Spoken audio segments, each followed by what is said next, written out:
নমস্কাৰ সকলোলৈকে আজি এটা নতুন ভিডিঅ'ৰ সৈতে আপোনালোকৰ মাজলৈ আহিছোঁ। আজি অসম নাট্য সন্মিলনৰ স্বৰ্ণপীঠ মণ্ডলৰ 18 সংখ্যক দ্বিবাৰ্ষিক অধিৱেশন আৰু পূৰ্ণাংগ নাট সমাৰোহ অনুষ্ঠিত কৰা হৈছে। যোৱাকালিৰ পৰা তিনিদিনীয়া কাৰ্যসূচীৰে বিশ্বনাথ চাৰিআলিৰ কমলাকান্ত নাট্য সমাজৰ প্ৰেক্ষাগৃহত এই অনুষ্ঠানভাগ পতা হৈছে আৰু আমি সকলো ইয়াতে একত্ৰিত হৈছোঁ।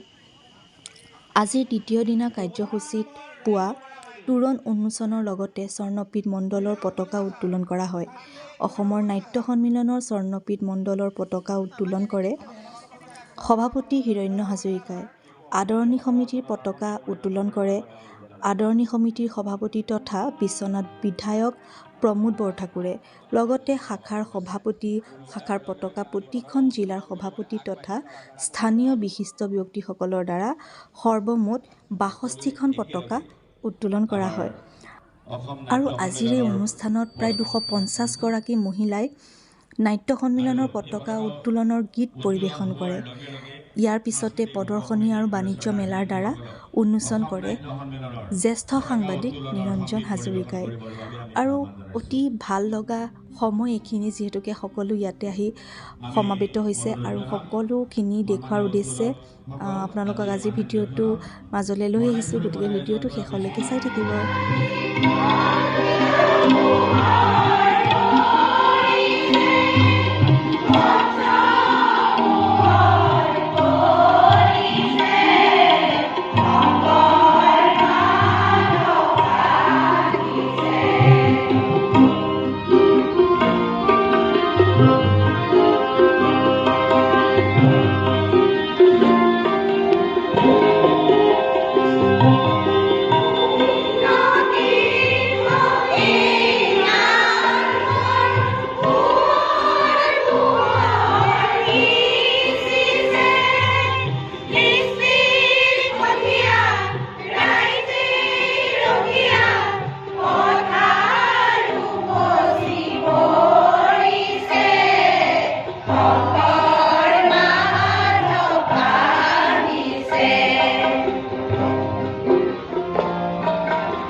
আৰু এই অনুষ্ঠানৰ সমাপ্তিৰ পিছতেই ইয়াত লঘু আহাৰৰ ব্যৱস্থা কৰা হৈছে। চাহ, বিস্কুট আৰু পুৰি, চব্জি, ডাল এনেদৰে সকলোৰে কাৰণে ইয়াত আহাৰৰ যোগান ধৰা হৈছে। গতিকে সকলো ইয়াতে আহি ভোজন কৰিব পাৰে আৰু কোনো ধৰণৰ ইয়াত বাধা নাই। সকলোৱে ইয়াতে আহিব পাৰে, ভোজন কৰিব পাৰে আৰু খুব এটা ধুনীয়া পৰিৱেশ আৰু সকলোকে লগ পাই বহুত বেছি ভাল লাগিলে।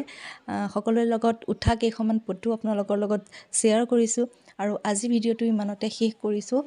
ভিডিঅ'টো শেষলৈকে চাই ভিডিঅ'টো কেনে পায় কমেণ্ট কৰি জনাবলৈ নাপাহৰিব আৰু লগতে মোৰ চেনেল যদি নতুনকৈ চাই আছে তেতিয়াহ'লে প্লিজ ছাবস্ক্ৰাইব কৰি দিব আৰু লগতে ওচৰত থকা বেল আইকনটো প্ৰেছ কৰি অল কৰি দিব।